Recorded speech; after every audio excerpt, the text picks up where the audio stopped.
मध्य पूर्व अधीक्षण अभियंता श्रीमान SS गंभीर साहब भी विराज रहे हैं, इस कार्यक्रम का लुत्फ उठा रहे हैं। शायद उन्हें जल्दी है तो मैं उनके सम्मान होते निवेदन करूंगा कि वो आए और श्रीमान SS गंभीर साहब साथ में कई मंत्री दिनेश जी पधारे और SS गंभीर साहब का साहित्य व मोमेंटो के साथ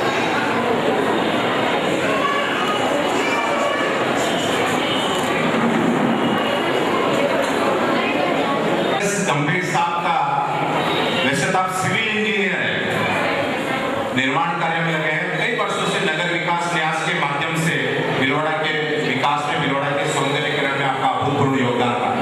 लेकिन सिविल इंजीनियर होने के बाद में आज आपने फिजिकल इंजीनियर के रूप में ऐसी कलाकृति का निर्माण किया है जिसका आप और हम शीघ्र ही अवलोकन करेंगे। और निश्चित रूप से आपने जो उसके लिए अथक प्रयास पिछले 2 घंटे से किया ललपत होकर के, और हम उस कृति को देख करके सचमुच बहुत ही आनंद का अनुभव करेंगे। वो कृति शीघ्र ही आपके सामने आने वाली है। मैं संपूर्ण समाज की ओर से आदरणीय SS गंभीर साहब का हृदय से स्वागत करता हूँ, अभिनंदन करता हूँ और आभार भी ज्ञापित करता हूँ कि आपने हमारे निवेदन पर यहाँ पहुँचा करके ये जो आज का एक विशेष कार्यक्रम है, इस कार्यक्रम में 4 चांद लगाने के लिए आपने परिश्रम किया। धन्यवाद। नई योजनाओं पर निर्णय भी लिया जाता है और जरूरत पड़ने पर अपराधियों पे अपराध पर नकेल भी कसी जाती है। इतना ही नहीं, गरीबी, बेरोजगारी, चिकित्सा एवं आवास संबंधी गंभीर समस्याओं पर भी उसका निदान किया जाता है। हिंदुस्तान की सरजमी पर निवेश करने वाले अपने आप को सुरक्षित महसूस कर सके। समय के धरातल पर इतिहास के हस्ताक्षर इस बात के साक्षी हैं कि शक्तिशाली राष्ट्र रोम भ्रष्टाचार नामक कुरीति की वजह से आज वो विश्व मानचित्र के हाशिए पर चला गया। जनता इन लोगों को संसद में प्रतिनिधि के रूप में भेजती है और यही लोग इन मल्टीनेशनल कंपनीज के लिए इंडिया इंक के एजेंट बन जाते हैं। पहले थरूर, राजा, फिर मारन और उसके बाद वीरभद्र। और यदि वीरभद्र का नाम इस सूची में अंतिम होता तो शायद इस देश के लोगों को बहुत सुकून मिलता, मगर अफसोस कि ऐसा नहीं है। इन सब अनचाहे मसलों के बावजूद सबसे खतरनाक बात जो हुई वह यह थी कि इस देश की राष्ट्रीय धारा जो राज्य और बाजार में बिकने के लिए आ गई। संसद में सुधार चाहने वालों, यह घर में बैठने का समय नहीं है, माहौल बदलना चाहिए। आज पर्यूषण पर्व के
होता है, पर इसके साथ साथ यह भी जरूरी है कि वह अपने आप को इस तरह प्रस्तुत करे जिससे जनता मार्गदर्शन प्राप्त कर सके।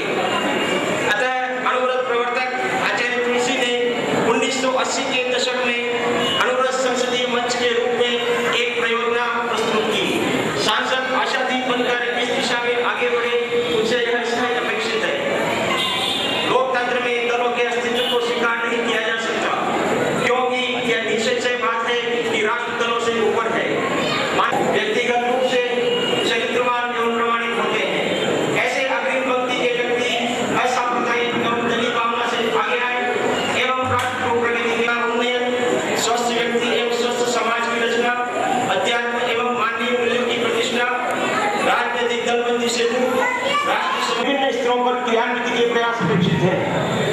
योग्य राजनीति की वह है जो देश की भावी पीढ़ी के विषय में चिंता करता है। सचमुच ऐसे ही निपुण एवं चरित्रवान राजनेताओं के हाथों देश का भविष्य सुरक्षित हो सकता है। यह स्पष्ट है कि स्वच्छ छवि वाला चरित्रवान व्यक्ति ही कार्यपालिका, न्यायपालिका एवं प्रशासन को सही दिशा दे सकता है। सरकार द्वारा गरीबी मिटाने के लिए मिड डे मील, पोषाहार, किसानों के कर्ज एवं ब्याज माफी, महिला एवं बाल विकास कार्यक्रम, सर्व शिक्षा अभियान, महिला शिक्षा, जन सहयोग के विकास कार्यक्रम आदि विभिन्न कार्यक्रम के माध्यम से प्रयत्नशील है। समाज निर्माण और जन जागरण की दिशा में पुरुष वर्ग और महिला वर्ग कदम ताल से चलकर ही विकास की मंजिलें तय कर सकते हैं।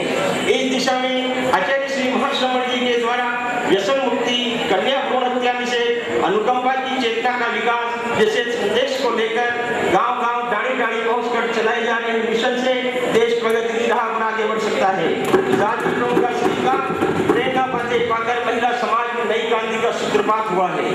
हमारा सौभाग्य है कि नैतिक, चारित्रिक एवं आध्यात्मिक मूल्यों की स्थापना के लिए हमें आचार्य श्री महाश्रमण जी का सानिध्य प्राप्त हुआ है।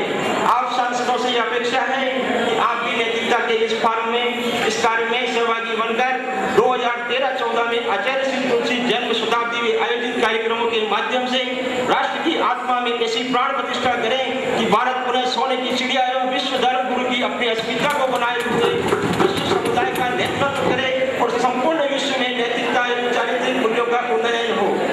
आप सभी को संसद की गरिमा बनाए रखने के लिए धन्यवाद। ओम अहम, जय जिनेंद्र, जय भारत।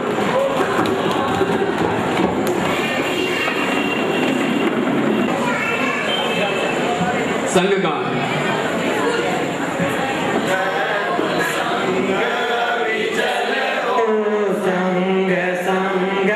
प्रेम अटल हो, हम सबका सौभाग्य किया है। प्रभु यह तेरा पंथ मिला है। एक सुगुरु के अनुशासन में, एक आचार्य विचार विमल हो। जय जय धर्म संग विचल हो। तुलसी जय हो, सदा विजय हो। तुलसी जय हो, सदा विजय हो। संग चतुष्टय बल जय हो। श्रद्धा भक्ति बहे नस नस में, पल पल पर पल पल मंगल हो। जय जय धर्म संग विचल हो। देश में व्यसन से परिवार बर्बाद हो रहे हैं। इस पर रोक लगाने के लिए सरकार पूरी तरह से विफल है। जो कानून बनाए गए हैं वह भी पर्याप्त नहीं है। इसके लिए सख्त से सख्त कानून क्यों नहीं बनाए गए, सत्ता पर जवाब दें।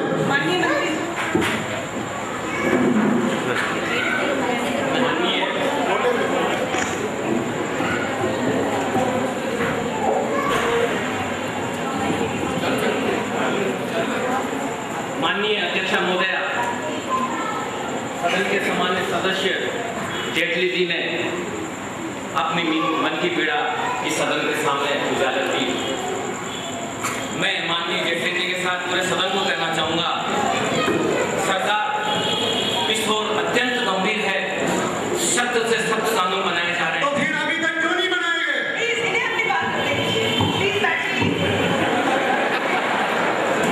सरकार की कुछ मजबूरियां हैं। देखिए, जो शराब होती है, सिगरेट होती है, पान, बूढ़ा, बिट्टी वगैरह ये होते हैं, इससे सरकार को एक बहुत बड़ी रेवेन्यू मिलती है। यदि हम इस पर बैन लगा देंगे तो मैं मानता हूँ लाखों लाखों लोग बेरोजगार हो जाएंगे। तो क्या सरकार रेवेन्यू के लिए देश की जनता को बर्बाद करना चाहती है? नहीं, बर्बाद नहीं करना चाहते हैं। हम ऐसा सख्त सख्त कानून बनाकर इसको देश को। माननीय मंत्री महोदय, आप कानून कब बनाएंगे? जब तक लाखों माताएं बहनें विधवा हो जाएगी या करोड़ों बच्चे अनाथ हो जाएंगे। क्या सरकार आम जनता की जिंदगी से ज्यादा रेवेन्यू की महत्व समझती है? सत्ता पक्ष बनाए इसके लिए। देखिए, माननीय जेटली जी आवेश में है और मैं आपको बड़ा तसल्ली से बताना चाहता हूँ कि रेवेन्यू एक बहुत बड़ा पार्ट है सरकार को चलाने के लिए, इसको हम नजरअंदाज नहीं कर सकते। और रहा सवाल कि लोग मर रहे हैं, लाखों लोग मर रहे हैं, वो मर रहे हैं अपनी नीति और नियति से मर रहे हैं। नहीं नहीं नहीं, ऐसा है कि ये तो विधाता पहले लिख देता जन्म मृत्यु का खेल। ये मान के चलिए उनका आयुष्य बल इतना ही है, उनका आयुष्य बल इतना ही है, इसलिए मर रहे हो। मैं तो कहता हूँ ऐसे लोग मरने चाहिए, बिल्कुल मरने चाहिए। कहकर आप बच नहीं सकते।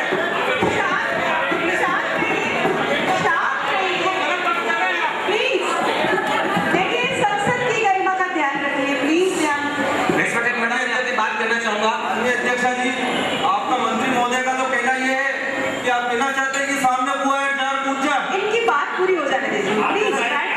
प्रोडक्ट पे लिखा हुआ है ये हानिकारक है, उसके बावजूद भी आप प्लीज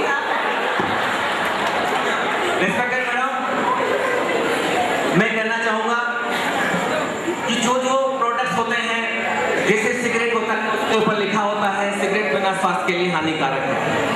जो शराब होती है उसके ऊपर लिखा हुआ होता है सिगरेट से लीवर खराब होते हैं, फेफड़े खराब होते हैं, स्वास्थ्य खराब होता है, हजारों जिंदगियां बेचो। मैं तो कहता हूँ कुछ लोग मरने चाहिए, निश्चित रूप से मरने चाहिए।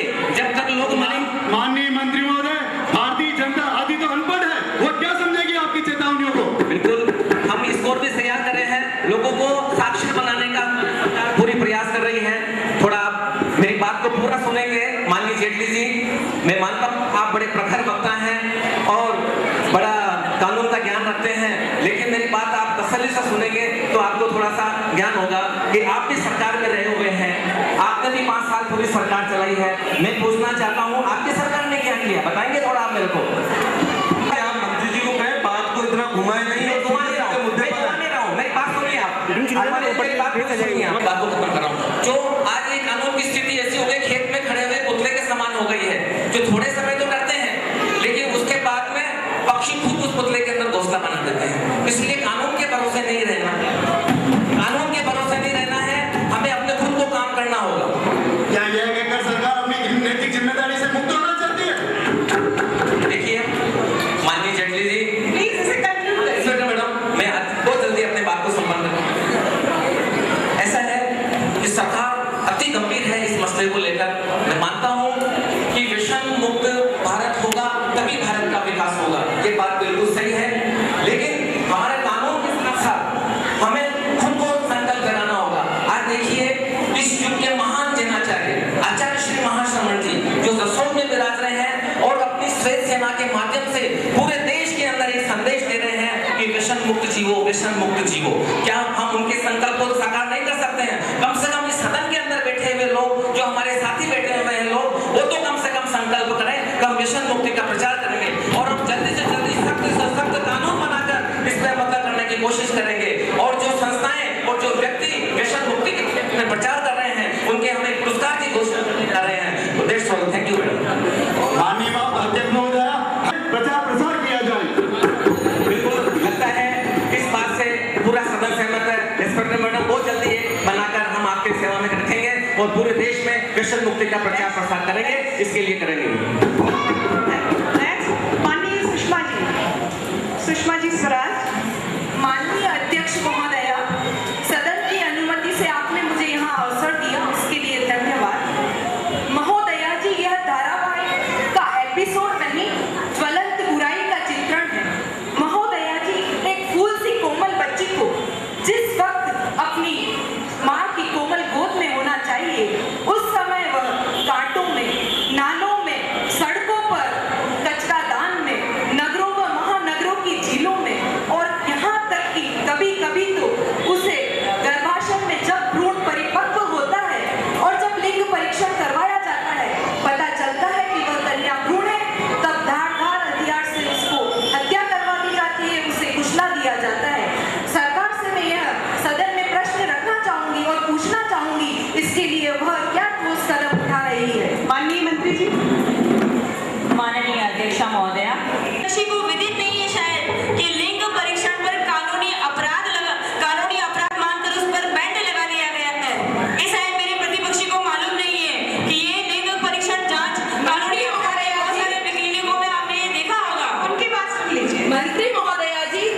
कि जैन समुदाय को अल्पसंख्यक आयोग में क्यों, अल्पसंख्यक प्रकोष्ठ में क्यों नहीं लिखे।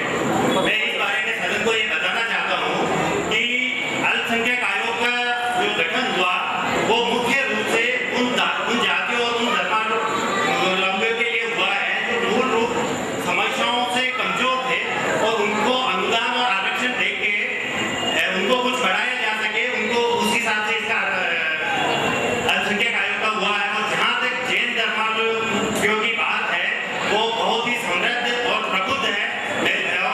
सरकार ये नहीं ये क्या बात है? समृद्ध है, समृद्ध होने से क्या होता है? इसमें संप्रदाय भी है। मेरी बात सुनिए आप, ये पर्टिकुलर अल्पसंख्यक आयोग उन्हीं के लिए गठित किया गया है कि उनको आरक्षण के द्वारा उनको मूलभूत आवश्यकताओं की पूर्ति के लिए ये गठित किया गया। और जैन समुदाय प्रबुद्ध है, समृद्ध है। और इसके कुछ आंकड़े मैं सदन को देना चाहता हूँ।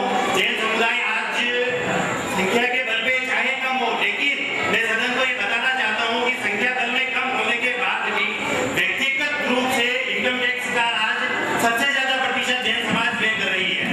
और एक और मैं आपको ये बताना चाहता हूँ कि जैन समाज के जितने ट्रस्ट हैं आज देश के अंदर, जितनी कॉलेजेस चलाए जा रहे हैं, उनमें मुख्यतः या मैं ये कह सकता हूँ सदन के सामने कि सबसे ज्यादा जैन धर्म के ट्रस्टों द्वारा कॉलेज चलाए जा रहे हैं, जिससे उसका कोई औचित्य नहीं है। सारी जनता जैन की कोई समृद्ध नहीं है। समृद्ध होना अलग बात है। मेरा प्रश्न अध्यक्ष ये है कि समुदाय अगर अल्पसंख्यक है तो वो अल्पसंख्यक श्रेणी में आना चाहिए।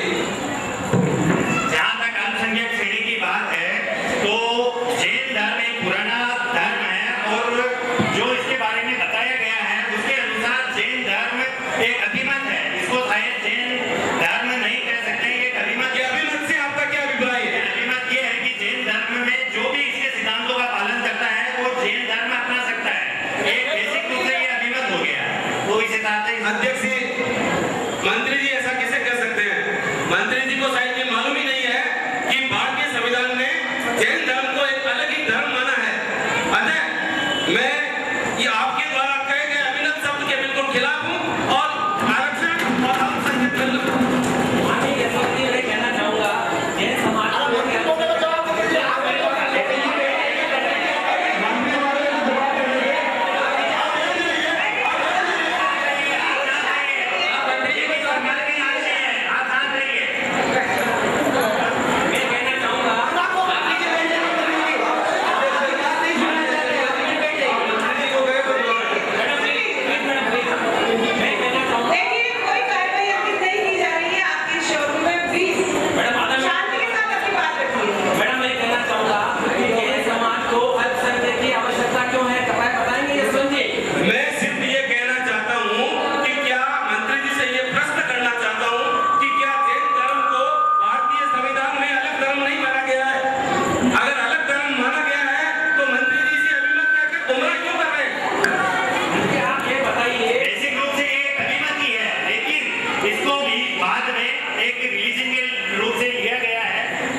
जिनका नाम शायद किसी व्यक्ति ने न सुना हो, उन्होंने इस देश को अपने जीवन काल में कई नए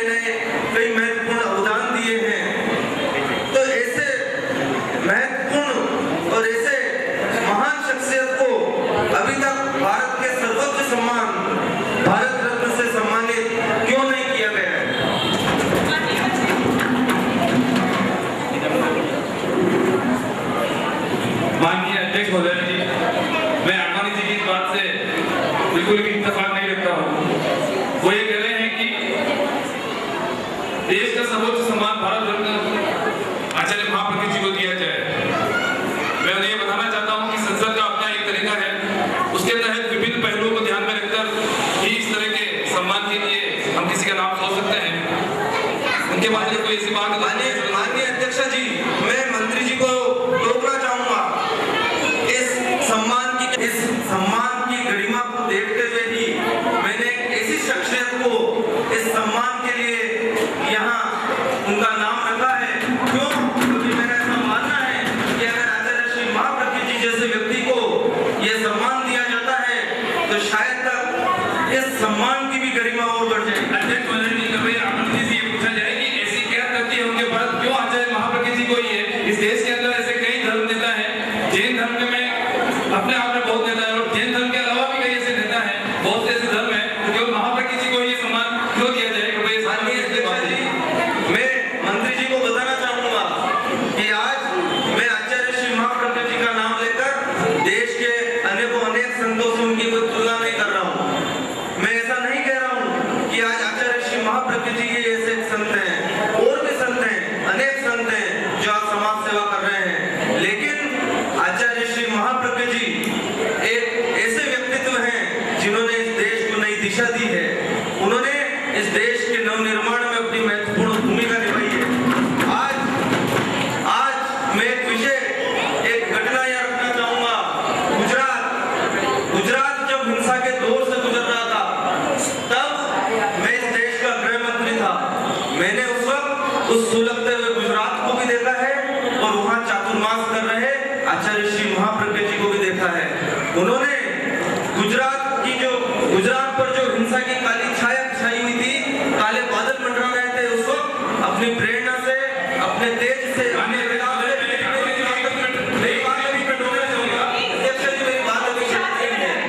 उन्होंने अपने तेज, अपने प्रताप, अपनी प्रेरणा से वहाँ अहिंसा और शांति का एक नया सूर्योदय किया।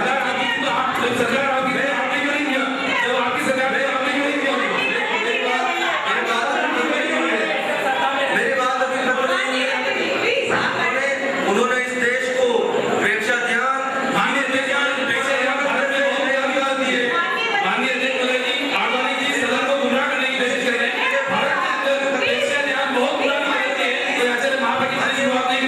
आप उत्तेजित न हो, मेरी पूरी बात तसल्ली से सुने। पहले मैं बताना चाहूंगा इस सदन को कि आज आचार्य श्री महाप्रज्ञ जी द्वारा पूरे देश में निकाली गई अहिंसा यात्रा किसी से छुपी नहीं है। उन्होंने इस देश के कई राज्यों का दौरा किया है, कई राज्यों में वो गए हैं और अहिंसा और शांति का संदेश उन्होंने दिया है। मैं तो आज इस सदन के माध्यम से एक बात उठाना चाहूंगा कि इस अहिंसा यात्रा को भी एक ऐतिहासिक यात्रा का दर्जा दिया जाए और इतिहास के पन्नों में अंकित किया जाए। माननीय अध्यक्ष महोदय जी, हो सकता है आडवाणी जी की बात सही हो, तर्कसंगत हो, लेकिन उसमें तर्क कम लग रहे हैं, भावनात्मक पहलू ज्यादा लग रहे हैं।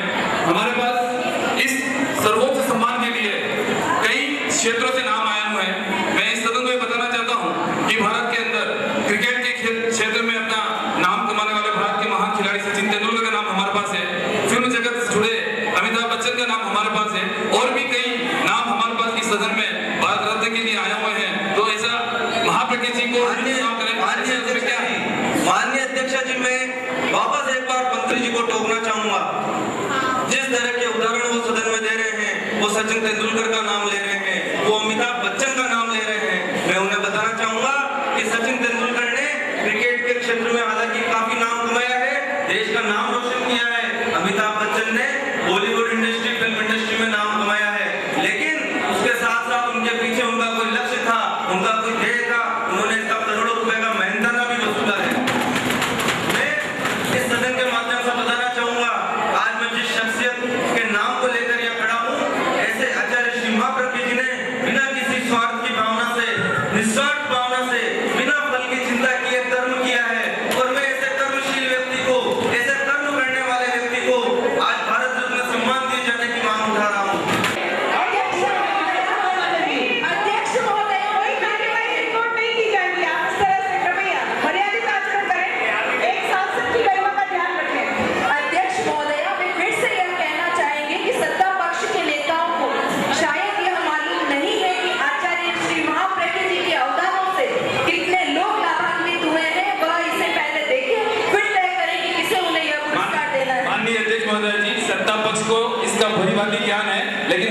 को ये बताना चाहता हूँ कि सरकार की भी अपनी एक कार्य पद्धति है, कृपया उसके अंदर जब तक पहलुओं को पूरा नहीं होगा, मापदंड पूरा नहीं होंगे, हम किसी नहीं बोल सकते। मैं सत्ता पक्ष के सदस्यों को, इस सदन को, सभी को एक बताना चाहूंगा कि आज मेरे पास ऐसे दस्तावेज हैं, मेरे पास ऐसे पत्र हैं जो माननीय यूपीए की अध्यक्षा महोदय, माननीय प्रधानमंत्री महोदय, जिन्होंने आचार्य श्री महाप्रज्ञ जी के 1.5 वर्ष पश्चात खुद ऐसे बयान दिए हैं, उनके सम्मान में, उनकी कार्यशैली को लेकर, और उन्होंने देश को जो नए नए अवदान दिए उनके प्रति खुद आस्था व्यक्त की है।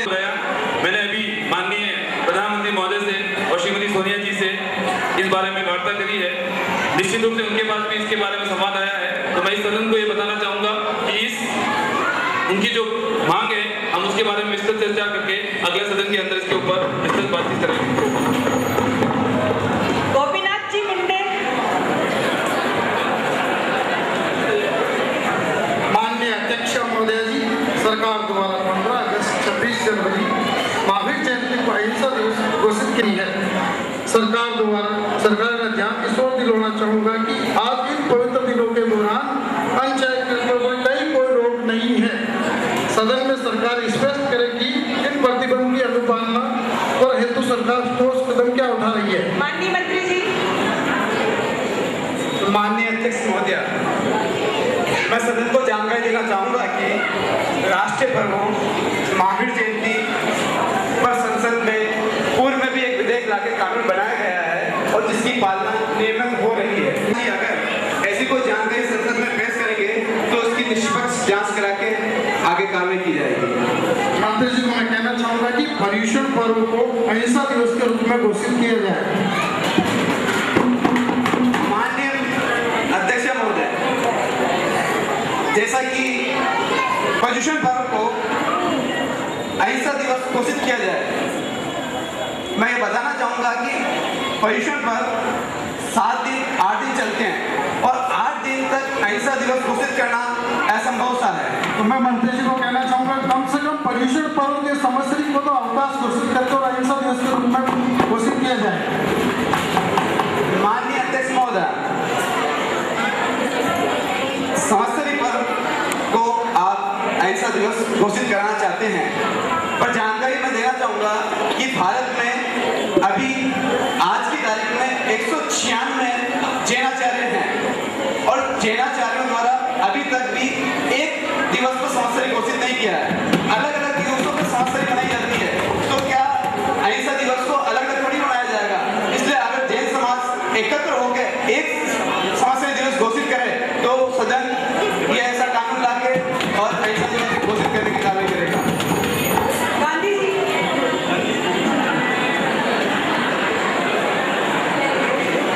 माननीय अध्यक्ष जी, मैं सदन के माध्यम से सत्ता पक्ष से पूछना चाहूंगा कि आज भ्रष्टाचार देश हेलो माननीय अध्यक्ष जी, मैं सदन के माध्यम से पूछना चाहूंगा कि आज भ्रष्टाचार देश में अपने चरम पर है और सरकार के इस पर लगाम लगाने के सारे दावे साबित हो रहे हैं। सरकार इस संबंध में क्या कर रही है? माननीय मंत्री महोदय सलमान जी। माननीय अध्यक्ष महोदय जी, सरकार वास्तव में इस समस्या को एक गंभीर समस्या मानती है और इस समस्या के निराकरण के लिए कड़े से कड़े कानून आगे प्रावधान किए जा रहे हैं और उनको अमल में लिया जाए। माननीय अध्यक्ष जी, मंत्री जी इस तरह का बयान देकर अपनी जिम्मेदारी से पीछे हट नहीं सकते। सरकार हर बार भ्रष्टाचार के मुद्दे को इसी तरह से गोल मोल और ढोल कर देती है, लेकिन मैं कहना चाहूंगा कि इस समय देश सबसे बुरे दौर से गुजर रहा है। इस देश भ्रष्टाचार की बातें आपके मुंह से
सरकार आर्थिक विषमता एवं भुखमरी के क्षेत्र में क्या काम कर रही है? माननीय मंत्री चाहता हूँ कि हमारी सरकार ने भूखमरी व गरीबी को रोकने के लिए गांव-गांव, ढाणी-ढाणी में मनरेगा कार्यक्रम को प्रारंभ किया है। नाम से करोड़ों रुपए का पासवान जी, आप मेरी बात को सुनिए। पासवान जी, मेरी बात को सुनिए। बना लिया नरेगा नरेगा करके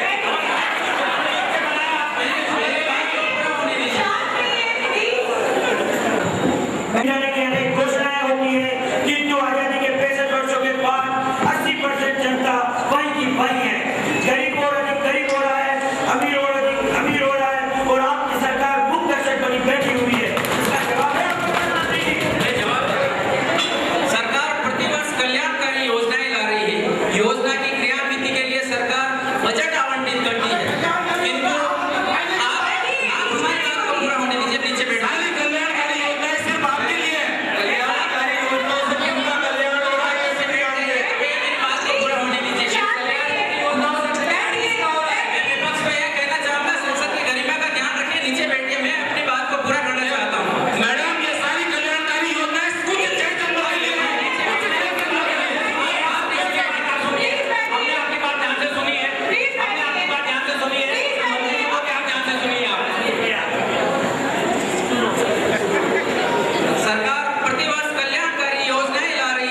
अनुगत के माध्यम से हम अपना जीवन का कायाकल्प कर सकते हैं। उसी के पट्टधर आचार्य श्री महाप्रज्ञ जी जो विलुप्त हो रही ध्यान पद्धति को प्रेक्षा ध्यान के माध्यम से विश्व के सामने रखा। मैडम, मैं कहना चाहूंगा कि आज देश का बच्चा रामदेव जी के सामने जाकर 3-3 हजार 4-4 5-5 हजार रुपए के टिकट लेकर वहां पर जाकर योगासन सीखता है। उसी के विपरीत हमारे देश के महान जैनाचार्य आचार्य श्री महासमण जी की सफेद धवल सेना पूरे भारत में फैलकर बिना पैसे में योग सिखा रही है, प्राणायाम सिखा रही है, लेकिन उसमें कोई जाना नहीं चाहता है। देश के लोग पैसे देकर खर्च करना उसमें थोड़ा समझदारी समझते हैं। तो हम चाहेंगे कि वो प्रेक्षक ध्यान के और जीवन विज्ञान जो भी आचार्य श्री महाप्रज्ञ जी के एक महत्वपूर्ण देन है, उसको हम पाठ्य पुस्तकों में शामिल करने जा रहे हैं। देखिए, आर्ट ऑफ लिविंग के जो रविशंकर के अंदर 5-5-10 हजार रुपए के टिकट निकल लेके जाते हैं, लेकिन जीवन विज्ञान एक ऐसा पाठ्यक्रम है जिसके अंदर जीवन के अंदर हम कैसे चले, कैसे खाएं, कैसे पिए, कैसे चले, हर चीज का मैनेजमेंट जीवन विज्ञान अर्थात जीवन को जीने की कला कैसे होती है वो जीवन विज्ञान के अंदर है। मैडम स्पीकर, मैं कहना चाहूंगा कि इसको भी हम बहुत जल्दी पाठ्यक्रम के अंदर शामिल कर रहे हैं। प्रेक्षा ध्यान को भी हम पाठ्यक्रम के अंदर शामिल कर रहे हैं, जीवन विज्ञान को भी हम पाठ्यक्रम में शामिल कर रहे हैं, और अनुव्रत के जो छोटे-छोटे नियम हैं उसको हम पाठ्यक्रम के अंदर शामिल कर रहे हैं। हमारा जीवन कैसे आनंदमय, सुखमय, मंगलमय और शांतिमय बने, इस हेतु जो आचार्य श्री महाश्रमण जी की जो शिक्षाएं हैं वो सारी हम पाठ्यक्रम में शामिल करने के लिए हमारी संसदीय समिति इस वक्त प्रयासशील है। और इस मंच के माध्यम से मैं कहना चाहूंगा कि जैन जीवन शैली जो एक ऐसी शैली है जिससे हम विश्व का कायाकल्प कर सकते हैं। और इस पाठ्यक्रम के अंदर जो पशु रक्त से सना ये सौंदर्य सामग्री जो आ रही है ये कैसे बनती है जिससे हम गा सके, ये भी हम पाठ्य पुस्तकों में अंदर शामिल कर रहे हैं। Madam speaker, thank you. मुझे इस बात को लेकर बड़ी प्रसन्नता है कि संपूर्ण सत्ता पक्ष की ओर से इस प्रस्ताव का समर्थन किया गया है। मैं पूरे विपक्ष की ओर से सत्ता पक्ष को इस विषय पर धन्यवाद देना चाहूंगा। रूप से इस तरह के पाठ्यक्रम जब विद्यालयों में लागू किए जाएंगे तो इस देश के करोड़ों विद्यार्थियों के जीवन को एक नई दिशा मिलेगी।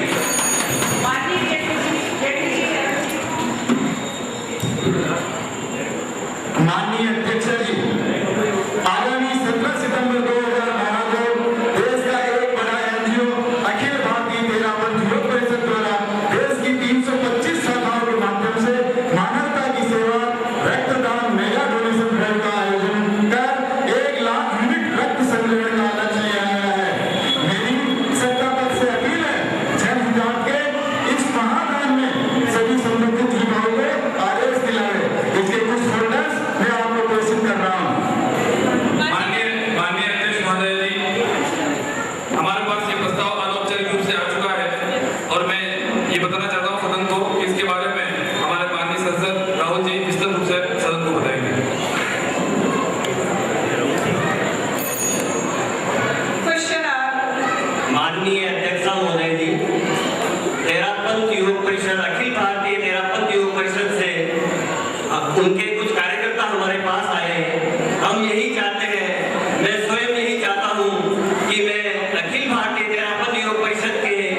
जन्म शताब्दी का आयोजन दिल्ली में आयोजित होना है और सरकार आज से ये प्रयास करेगी कि आचार्य श्री तुलसी द्वारा प्रदत्त निज प्रशासन फिर अनुशासन को हम सभी आत्मसात करें एवं सामूहिक रूप से ऐसा प्रयास करें कि देश में नैतिक, चारित्रिक एवं आध्यात्मिक मूल्यों की स्थापना हो सके एवं भय, भूख एवं भ्रष्टाचार मुक्त भारत की कल्पना को साकार कर सके।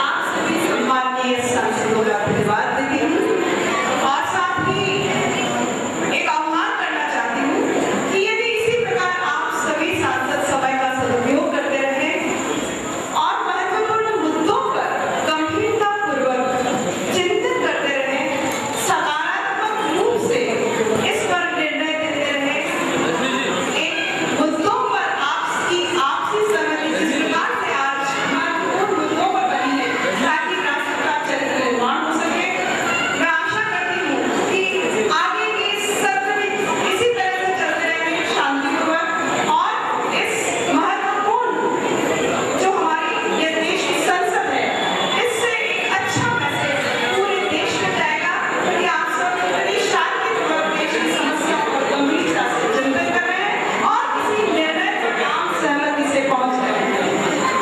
आज के सत्र के समापन यही घोषणा करती हूँ। संघ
लोकसभा अध्यक्ष श्रीमती कीर्ति जी बोर्दिया का परिचय कराना चाहूंगा, जो हमारी तेरह पंद्रह लेवल की अध्यक्षा की है।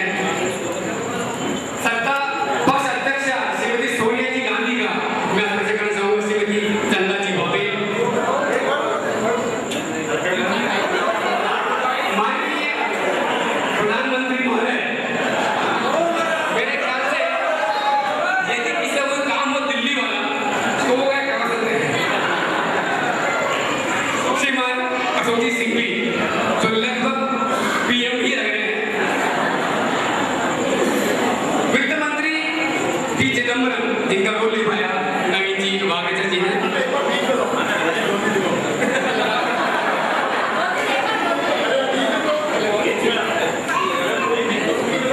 शिक्षा एवं मानव संसाधन मंत्री श्रीमान कपिल सिब्बल जी का रोल निभाया दिलीप तिलाका साहब ने। श्रीमती गिरिजा जी का रोल निभाया श्रीमती पितलिया जी ने।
गोपीनाथ जी मुंडे का रोल निभाया प्रदीप जी आचार्य ने। ये था हमारा संक्षिप्त परिचय।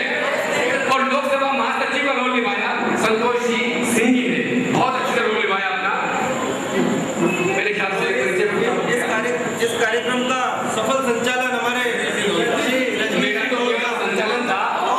आप लोगों की इतना अच्छा जो रिहर्सल हुई दिन में, मुझे देखकर लगा कि ये मामला गड़बड़ हो जाएगा, लेकिन इतना सही बोले जो आज तक में प्रतिक्रिया जानना चाहिए उमर के द्वारा। वाकई में जो संसद के अंदर लगभग पूरा वो उन्होंने दिखाया हमको। संसद में ठीक इसी तरह होता है। मैं मेरे ख्याल से पूरा हो गया। अब इसी से निवेदन करूंगा कि मंगल उद्बोधन प्रदान करें। माननीय रजनीश जी, हम स्वयं अपनी तारीफ करें, इससे अच्छा है कि बोलो भगवान महावीर स्वामी की, आचार्य श्री भिक्षु की, आचार्य श्री महाप्रज्ञ जी की, आचार्य श्री महाश्रमण जी की।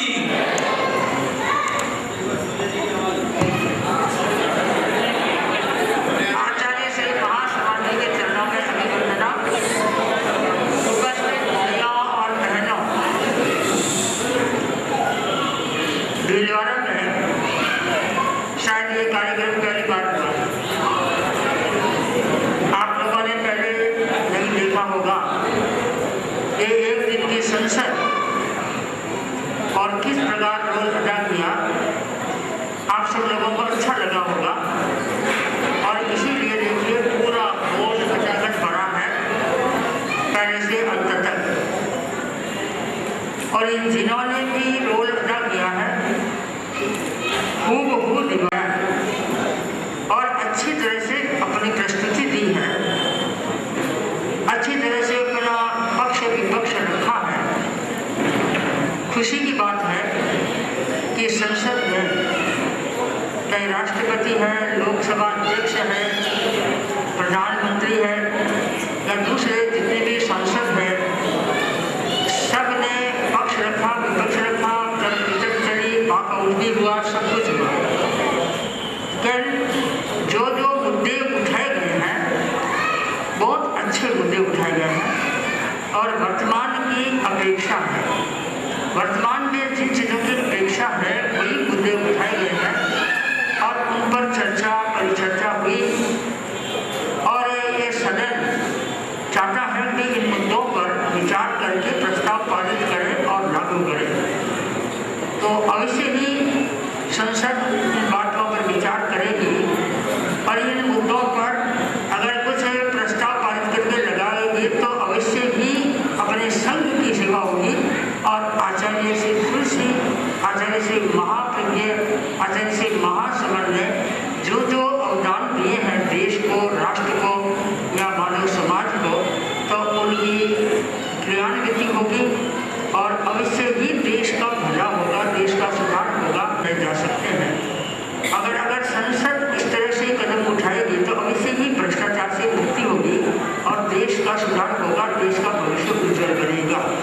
मैं इन कार्यकर्ताओं को धन्यवाद देती हूँ कि उन्होंने काफ़ी मेहनत की है, काफ़ी श्रम किया है और काफ़ी प्रयास किया है। पहले तो यहाँ जो प्रैक्टिस किया था तो पूरा हॉल गूंजा गया, यानी तो ऐसे लड़ाई करेगी लोग सब भागते ऐसे लोग और लेकिन फिर भी सबसे ज़्यादा विस्फोट करने वाले निर्मल सिंह थे। आज केवल सभ्यता के साथ, स्वाधीनता के साथ जो चर्चा की है बहुत अच्छी लगी, प्रसन्नता की बात हुई और बहुत अच्छा कार्यक्रम हुआ, अच्छा लगा। हमने तो सोचा था कि एक दिन की अदालत करें, लेकिन अदालत को लोकसभा में बदल और बहुत युगों का श्रम और युगों की मेहनत और बोलने का तरीका जो वास्तव में प्रशंसनीय है और धन्यवाद के पात्र है।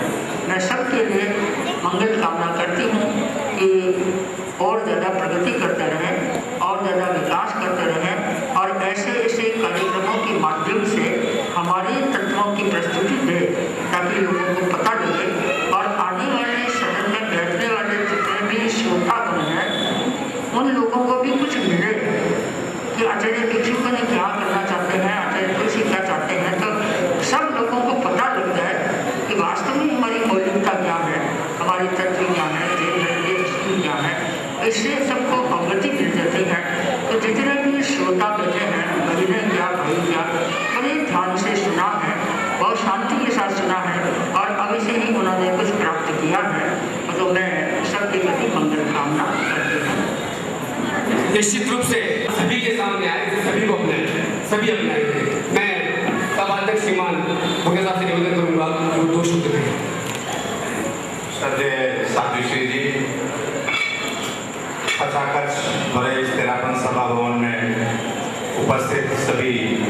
सम्मानित श्रोतागण, निसंदेह आज की जो ये प्रस्तुति है एक मील का पत्थर कही जा सकती है।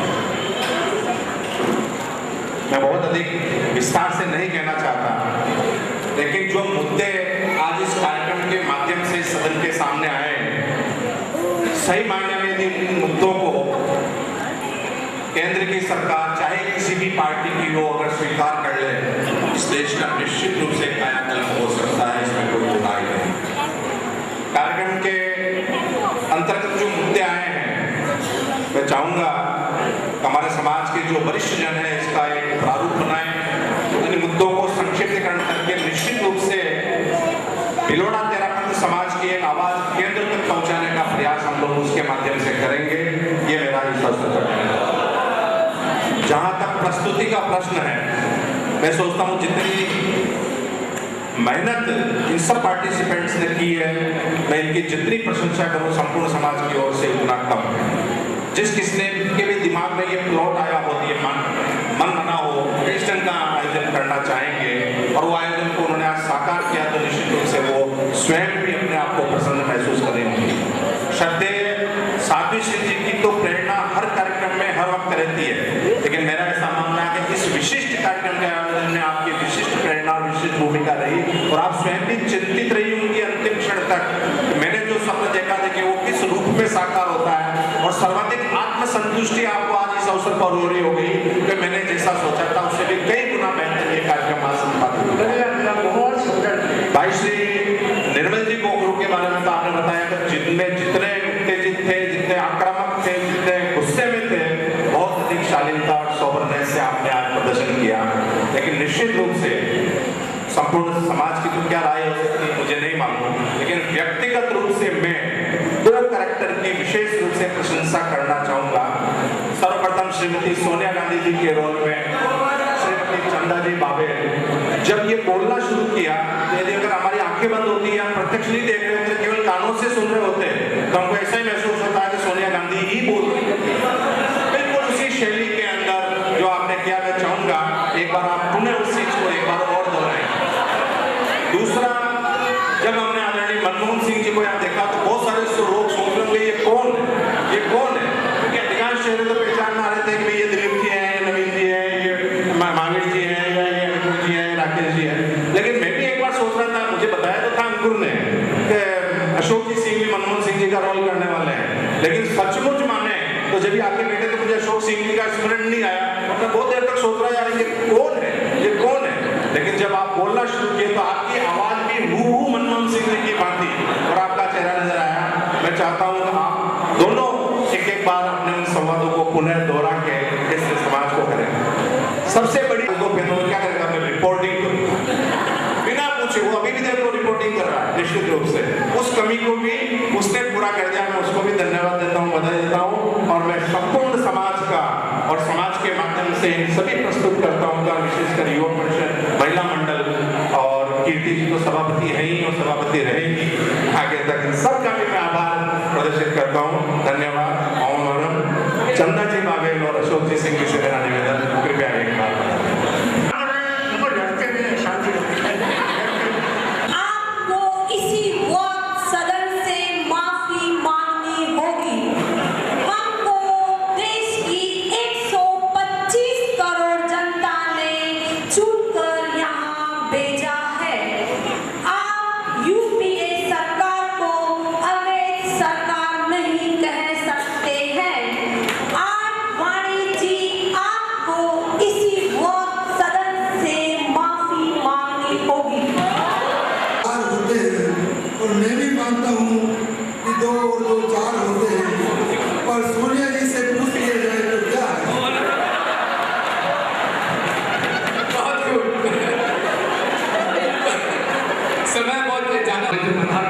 इन सभी संभागियों का पुरस्कार लेकर ऐसा आनंद है।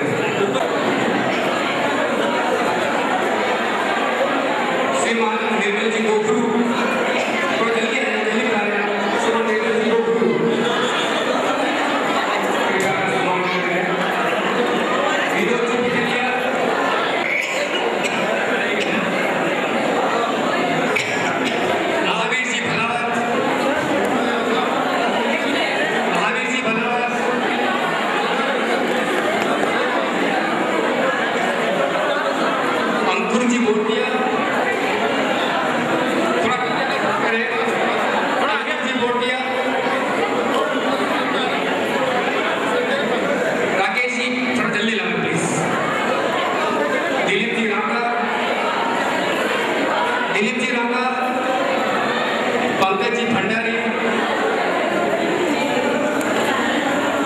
दिनेश जी गांधी,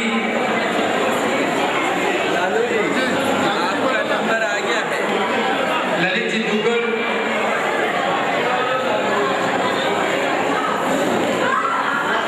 प्रकाश जी कावड़िया, नवीन जी बागरेचा,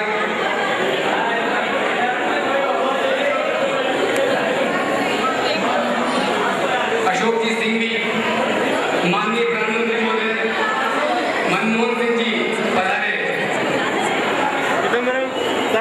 आप लोगों का सम्मान करते हैं आज आपका सुनील जी राष्ट्रपति महोदय,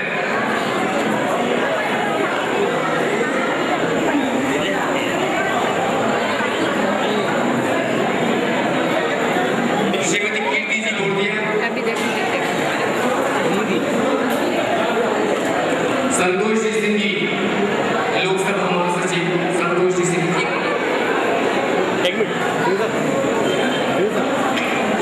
संतोष जी सिंह, प्रदीप जी आंजनेया, प्रदीप जी आंजनेया,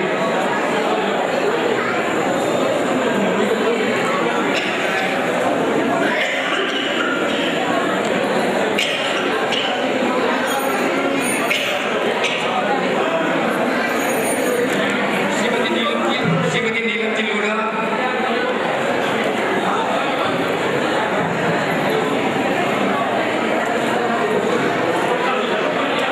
श्रीमती छली सिसोदिया, श्रीमती चंद्रजी भावे,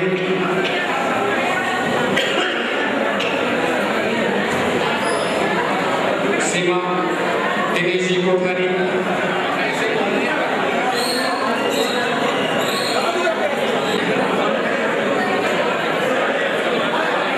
श्रीमान रजनीश जी नोलखा,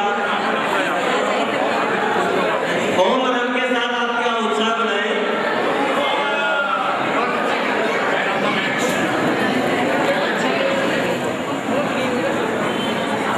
इस कार्यक्रम की संयोजना में श्रीमान रजनीश जी नोलखा ने महत्वपूर्ण भूमिका निभाई और साथ करते हैं, लेकिन इस बार साथी श्री जी का बहुत इंगित था कि 13 योग परिषद के सभी साथी इसको करें, तो इस श्रम को रजनीश जी नोलखा ने बखूबी निभाया। हम आपका आभार व्यक्त करते हैं। ओम आनंद। मैं आपको बता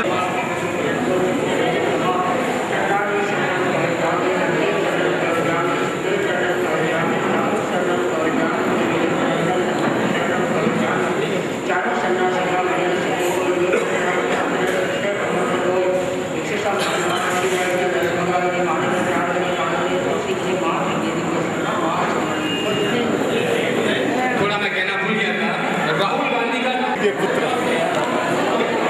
और श्रीमान बाबा साहब से निवेदन करूंगा, बहुत बहुत धन्यवाद बाबा साहब। स्क्रिप्ट राइटर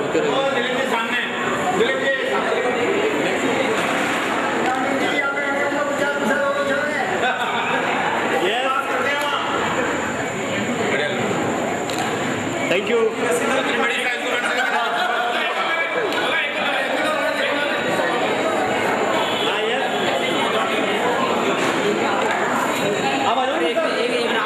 अरे मैं सांगू